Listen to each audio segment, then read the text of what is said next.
Hello, beautiful seeker of the truth. Do you get this situation in your life, maybe a little bit too often, that you feel somehow not acknowledged or not wanted? Maybe you feel you are not seen, you are being ignored, perhaps you feel you're not wanted. And because of that, there is a big pain in your heart. It's like a sting, it's still like a hurt, and it keeps on coming back in certain situations maybe, or with certain people, and you really would like to find out what that is, why that is there, and how you can help yourself. If so, this video is for you. Hey, I'm Cummins. I am a spiritual life coach, energy healer, and founder of liberatinghearts.com. So in this video, I want to give you an example of my life actually that I have had until yesterday, where I would feel not wanted. That was mostly my pain. Somehow I would look around the world around me and again, see, I'm not wanted.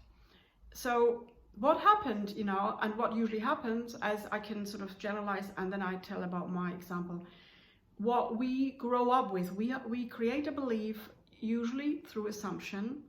And for me it was, I am just not wanted, or I'm not loved, and that goes sort of parallel, one hand in hand. And so if maybe you already know what the belief is that is underneath the hurt, because that's the step we have to find out.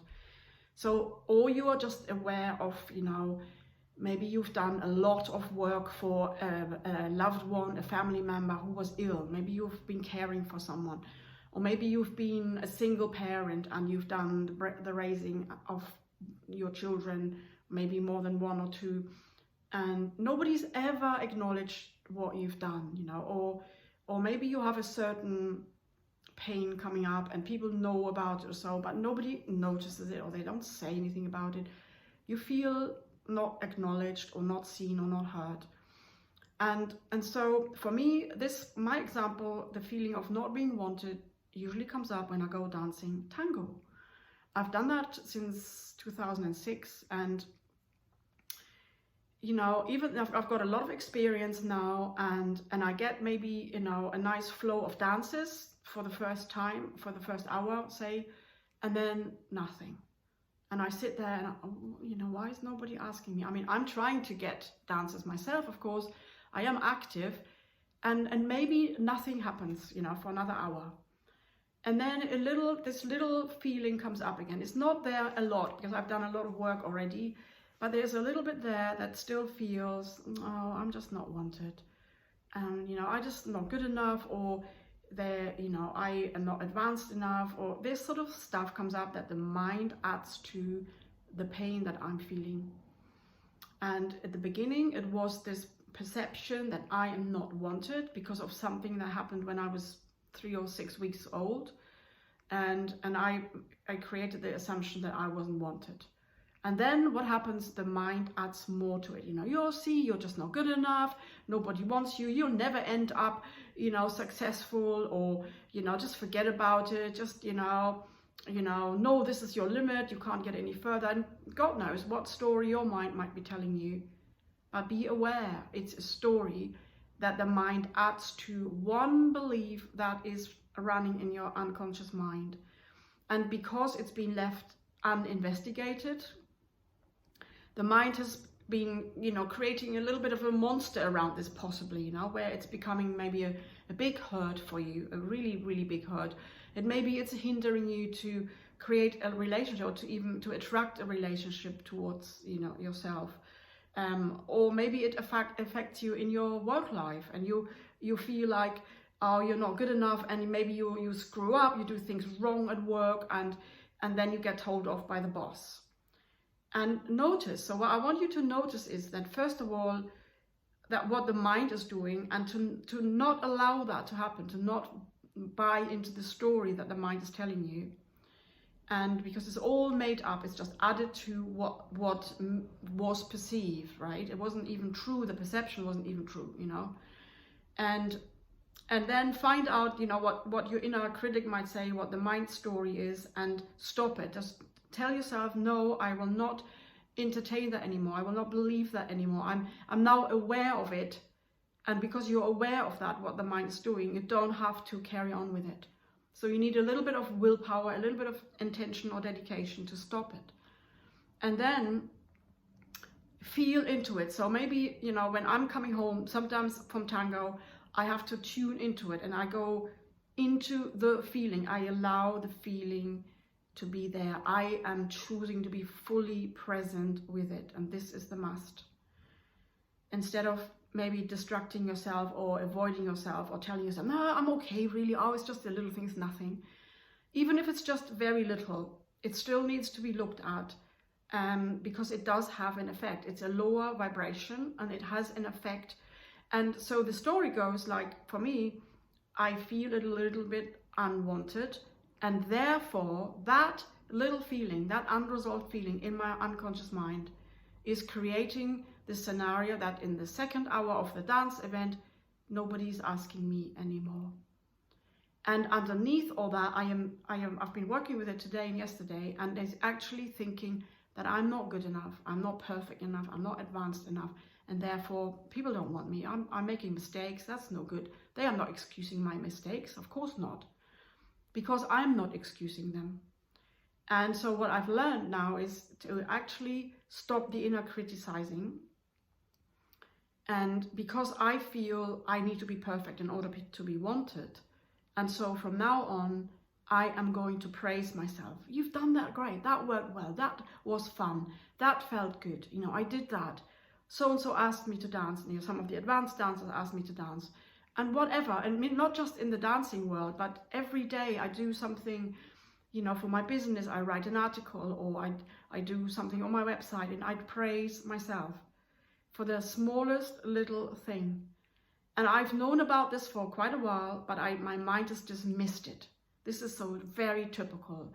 We all have got that experience, and I want you to become aware of that. You know, it's really, really important to become aware of what the mind does. It dismisses the most important tools or practices that we need to actually implement in order to help ourselves. So, you know, watch out. Where does your mind dismiss you? And then from now on, praise yourself. Because can you see what happens if you do that again and again and again and again? The energy is rather than that you are creating in yourself is rather than no good, no good, no good. You have to be perfect. You have to be perfect. All of that will go away. And instead, you did well. You did well. You did well. This is good. You've achieved this. You've achieved that. Wow, thank you. This is good. This is good. So the whole outlook and the whole inner story that you're telling yourself is changing 180 degrees around, and you will be sending that out, and therefore you will get people that, you know, will want to ask you to dance with, because they don't actually care if you make a mistake or so. They just want to have a bit of fun, you know. And if you don't care if you make a mistake, or if you don't get acknowledged, for instance, and instead acknowledge yourself. So I had to acknowledge myself for how far I've come, for what I am doing really well. And it's really difficult to get people on the outside. You know, for instance, if you have this situation where you're caring for a family member and nobody ever gives you any acknowledgement, then it has to come from yourself. So if you come, you know, in the evening before you go to sleep, sit down and praise yourself and tell yourself how much you've done, and you know, and be aware of that. What you're doing is amazing, you know, and it's not ego-based at all, you know. It's just praising yourself and acknowledging, like a loved one would do. You know, if you don't have a loved one with you, like a spouse, you know, or maybe a child or so, then you have to do it for yourself.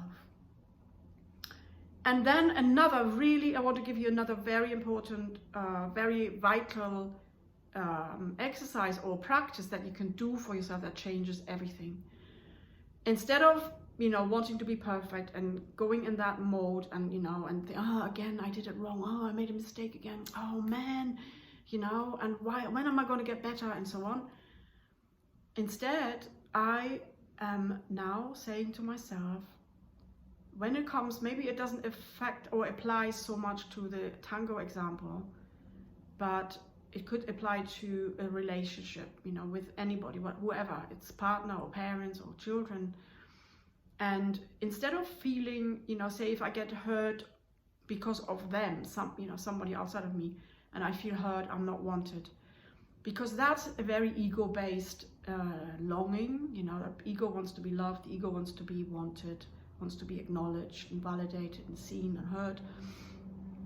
And instead of waiting for that, longing for that, wanting that again and again and again, I am going the other way. I am, first of all, giving myself that what I was longing for on the ego level. So I'm looking after my little me. I'm the big me, and the big me is looking after the little me. And making sure that she feels heard and nurtured, maybe, and loved.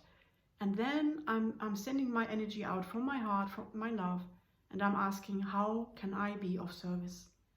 So rather than being me-centered, ego-centered, you know, the little me needs to be heard, absolutely, but we don't want to be ego-centered, because if we don't acknowledge this need in our ego self, we will get, quite likely, we get ego-centered and we become maybe demanding, controlling, telling people off, making them wrong, judging them, and so on.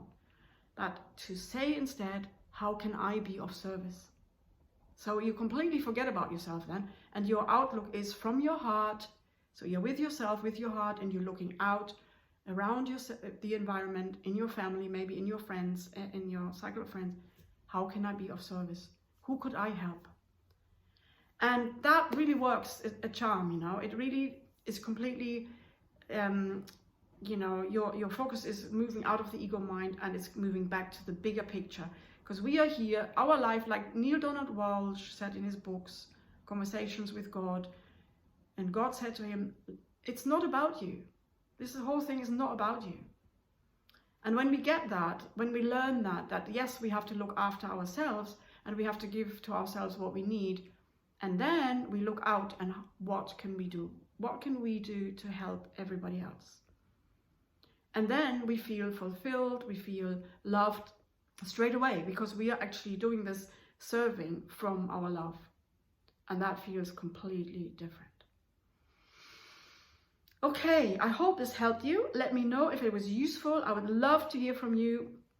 Maybe you've got an example that you'd like to share where you don't know quite what to do about it. I'd love to make a video about it, but I need to know about it first. Let me know if you like it, subscribe, and so you get more videos all to do with how to learn to live your life from love instead of your ego mind and your unresolved past childhood wounds, which is what most of us do, mostly unconsciously. And so this is for you if you are dedicated to really empower yourself and no longer wish to live from the ego self, and rather wish from your soul and from your higher self and become really the light and the love that you want to be here, and shine your light and be of service. Okay, I look forward to being with you again next Sunday, and take care for now. Bye.